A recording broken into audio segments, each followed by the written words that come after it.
Well, welcome to Hyde Park Lumber. I'm Mills Judy, fifth generation of Hyde Park Lumber. This is Corey Eyer, lead salesman. I've been here for 20 years and fifth generation of the company.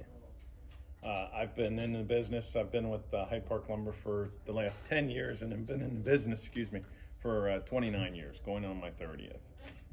Let's talk about value.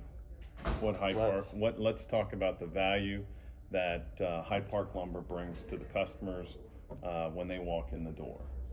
I think when people talk about value, the first thing they think about is price. I'd like to think differently than that. I think there's value in an experience. There's value in breadth of product that a company carries. There's so many more things than price that should woo a customer into a store other than value. So the one thing that you had mentioned, Corey, in a conversation we had recently, along with the idea of quality, is where do you purchase your material? Whereas maybe a big box store or one of the big suppliers that you might compete with might purchase at a different, they run down a different distributing aisle, and thus the product that ends up in the home, not picking on China, Right. but let's pick on them for a moment. What's the difference in the long term when that hollowed core door starts to delam on the customer and they're wondering what happened here? What makes a difference in your where you go for purchasing versus the big box store maybe? Okay, so I think I'll streamline to like an interior door unit. So we use a company called Cutter Woodworking down in Borden, Indiana. And Cutter is a custom millwork company, but they also sell the masonite door and hang the masonite door. We will elect to use them, A, because they're a millwork company and they know how to hang a door accurately. We have other options that sell masonite doors, but that particular vendor for our customer base hangs a very nice door in a jam that we select, whether it be solid or primed.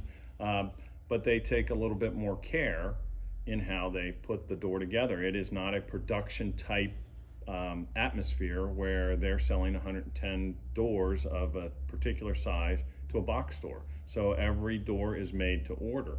And I think that's important when you walk into a box store and buy a door off the shelf. There are so many things that the customer is missing in selections. They're given a path to one product where we have the option of getting a solid core door, a hollow core door, hinge color, bore, jam depth. So there's all these other options that come with ordering a door, and that's why we don't stock doors. We specifically order every door for the job for the customer.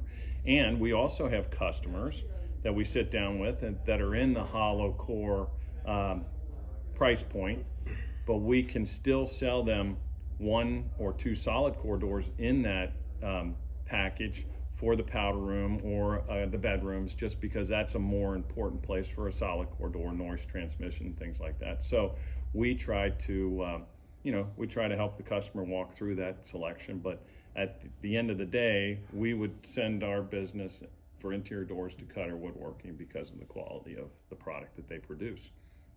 Nice advertisement for Cutter.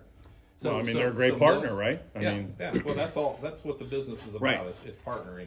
So Mills, give us a little bit of background on why Hyde Park Lumber has made these decisions to get to where you are today with ordering from distributors, manufacturers. Well, we feel like there's a lot more to choosing a distributor than just a particular product. As Corey mentioned, we can buy the same product from several different suppliers. We're realistic enough to know that there's going to be things that come up on a job site, issues with quality and stuff like that. So we tend to pick who we deal with based on not only quality of the material, quality of the door hang, but also how quickly can we get an issue taken care of should one arise. Same thing with ourselves. So David Bauer Custom Homes, the reason I don't order material from certain suppliers is I know that there's a good chance in the next year that that product's going to fail. And that's a big concern. The last month, I spent 2 half days in the homes of people that we've already closed. They're already enjoying their home. And guess what? Old, fat Dave Bauer is going over there and crawling between, so the one situation, I was reaching my arm back through to fix something that should have been done right the first time. So you pick on doors. So I've had doors that have been misaligned from the factory that we end up, it ends up, the strike plate ends up hitting right when we leave, but over the course of use, the door kind of falls apart in place, and now the strike plate won't hit. The only thing the customer knows is this door won't latch. So I'm going back, going, you know what? This was a product that never should have been delivered to the job site. So that's the reason why I'm willing to pay an extra $5 a door, so that the customer doesn't have the aggravation, I don't have the aggravation, and you don't have the aggravation. Right. So we're not experiencing that with Hyde Park Lumber. Well, and I feel that also when you come to Hyde Park Lumber, as you have a team that you have on your projects, and your team ultimately is representative of the product that's put out for David Bauer Custom Homes, we also have a team that we deal with, and that team is a truss man, an I-joist man, and a stair man that are the same people on every job, and they're all small businesses.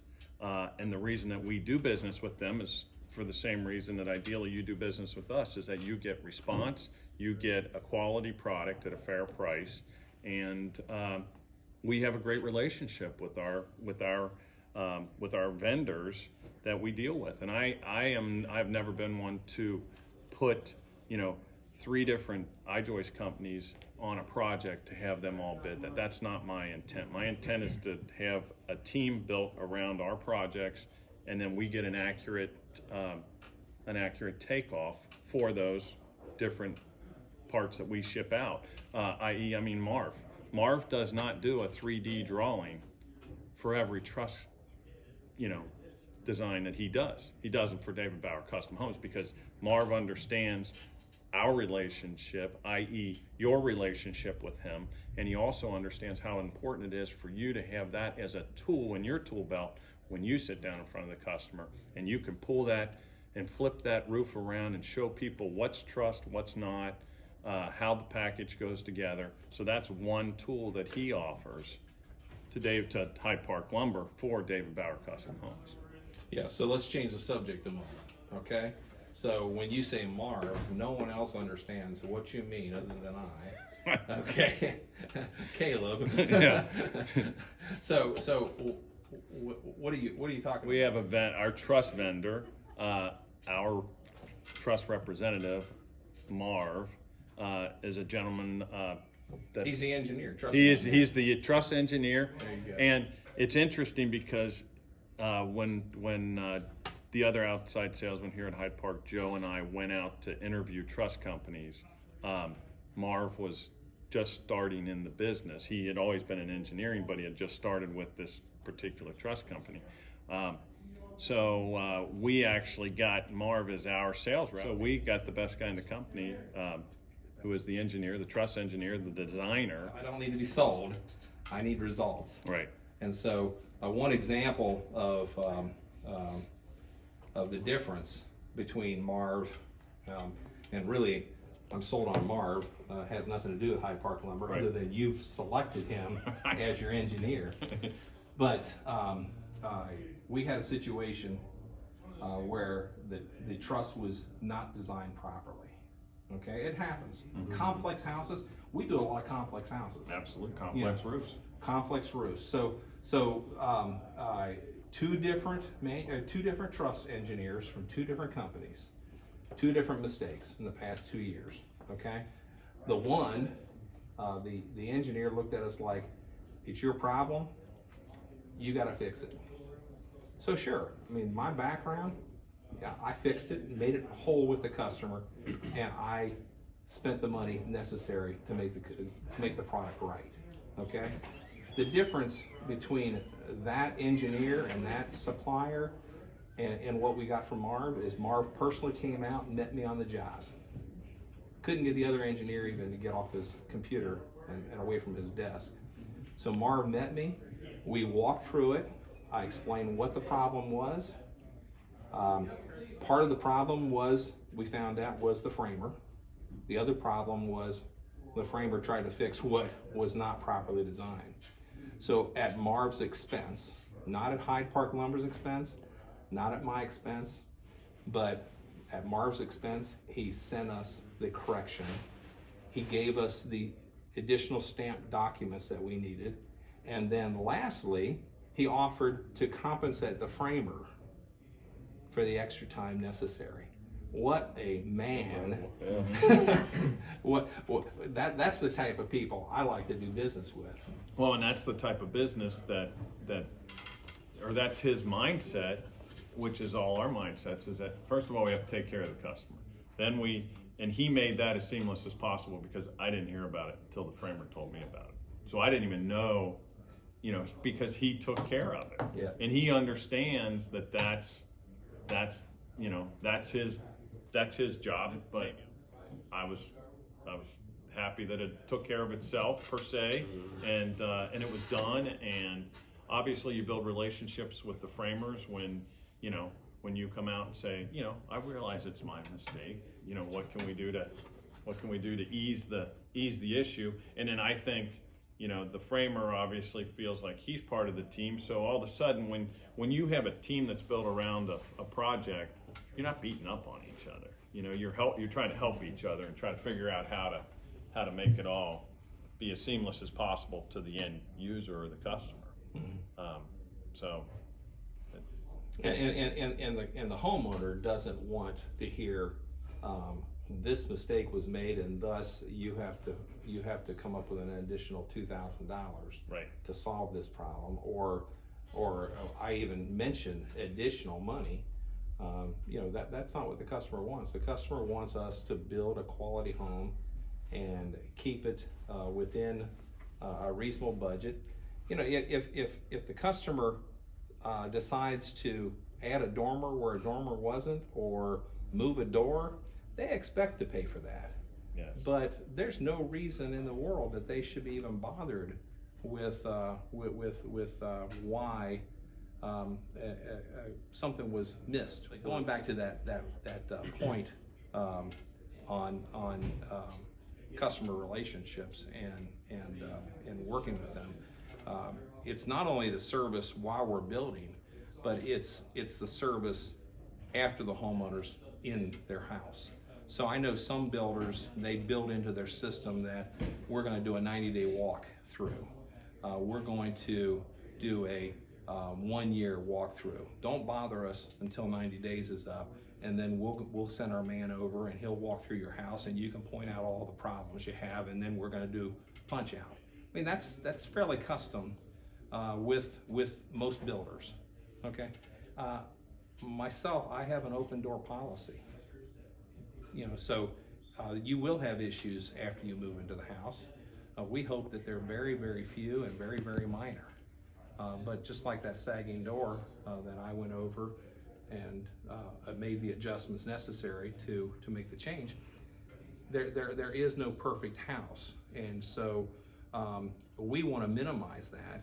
And we know by purchasing the products from the right vendors, we're going to have the best value that we can possibly have in a home.